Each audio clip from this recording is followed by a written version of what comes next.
Should China be controlling global communications? For some reason, Justin Trudeau still seems to be struggling with this question.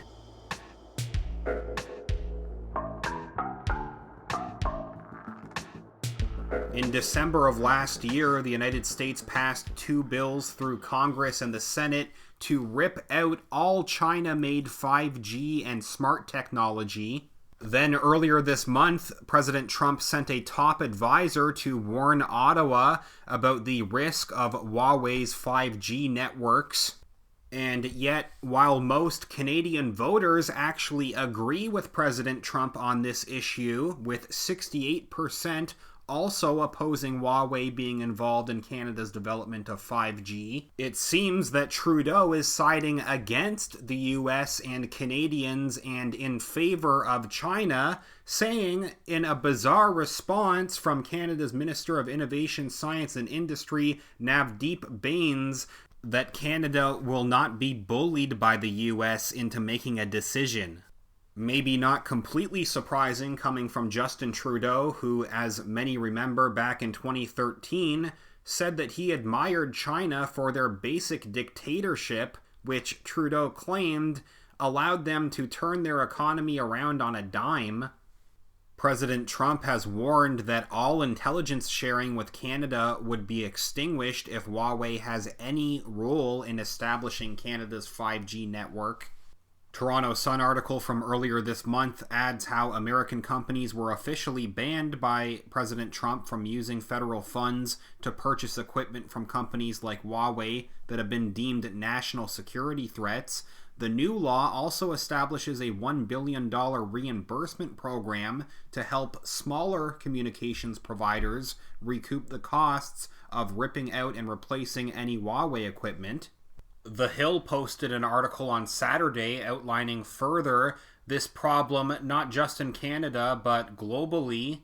Headlined, "Are we ready for China to control global communications?"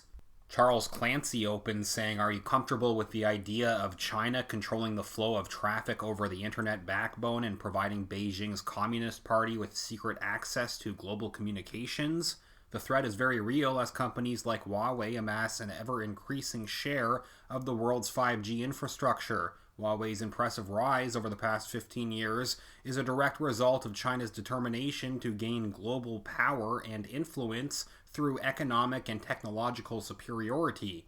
Beijing is poised to gain a powerful new lever with proliferation of 5G, which promises to unlock the Internet of Things and connect everything from home appliances to autonomous vehicles to critical infrastructure to the cloud. While it's not too late to react to this looming threat, we must act now," the author says.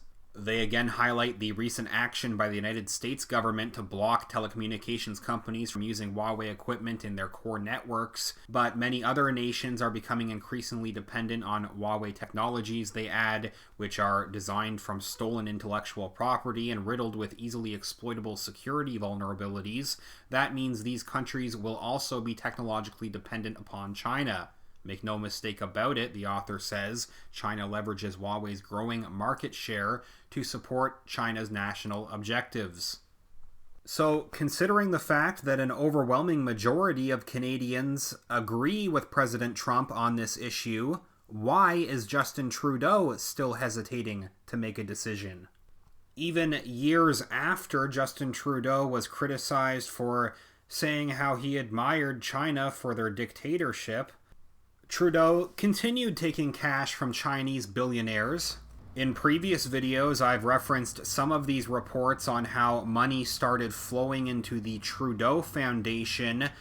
Coincidentally, once Justin took over for the Liberal Party, a Rebel News article from November of 2016 asks, "Echoes of Hillary?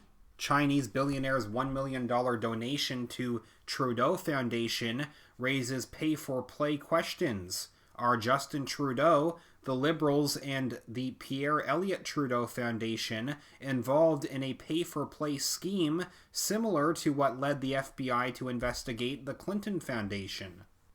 They made that comparison to the Clinton Foundation following these 2016 reports from the Globe and Mail that said Prime Minister Justin Trudeau was the top draw at a $1,500 Liberal Party cash for access fundraiser at the mansion of a wealthy Chinese-Canadian business executive. One of the guests at the event was a well-heeled donor who was seeking Ottawa's final approval to begin operating a new bank aimed at Canada's Chinese community. This same report from the Globe and Mail back from November of 2016 adds how they learned that the wealthy Chinese businessman Zhang Bin, who with a partner donated $1 million to the Pierre Elliott Trudeau Foundation and the University of Montreal Faculty of Law weeks after the fundraiser, also attended the event. Mr. Zhang is a political advisor to the Chinese government in Beijing. Chinese Business Chamber of Commerce Chair Benson Wong played host to Mr. Trudeau and 32 other people at his Toronto home. Among the donors was insurance tycoon Shanglin Xian, the founder of Wealth One Bank of Canada, and several Chinese billionaires.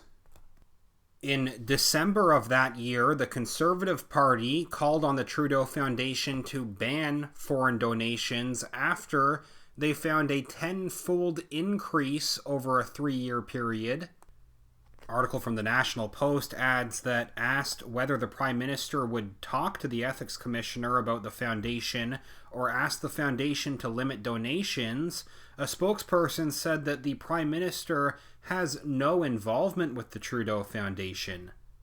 Same article references an email which lists the potential benefits available to the Trudeau Foundation conference sponsors, including a section labeled Networking Opportunities, a donation of $50,000 or more entitled a sponsor to hold a private event for as many as 25 people, including, quote, key members of the Trudeau Foundation Society. Justin Trudeau is listed as one of the members with whom donors could potentially hold a private event. Meanwhile, Justin Trudeau's brother is still a member of the board of directors at the foundation. A National Post analysis of the Trudeau Foundation's public disclosures has found that gifts to the foundation have increased significantly since Justin Trudeau's April 2013 election as Liberal Party leader. The amount of money contributed to the foundation by foreign donors has grown each year since Trudeau claimed the party's leadership. Moreover, a significant proportion of the charity's donors, directors, and members have ties to companies and organizations that are actively lobbying the federal government. Expanding further on the problem of Chinese espionage in both Canada and the US, many watching may remember this story earlier this year. A Harvard chemistry professor was charged over lying about his undisclosed ties to China. Probably also concerning that national security officials in Canada recently sounded off about a similar problem in Canadian universities, adding that some are pressured into doing foreign actors' bidding through threats, harassment, and the detention of family members abroad. Another quote adds that it is likely that the citizens can be compelled to assist PRC state actors in interference efforts if and when those efforts fall under the broader definition of national intelligence work and national intelligence efforts. Canadian officials were warned about Confucius Institutes and Chinese Students and Scholars Associations, two organizations that offer support for international students.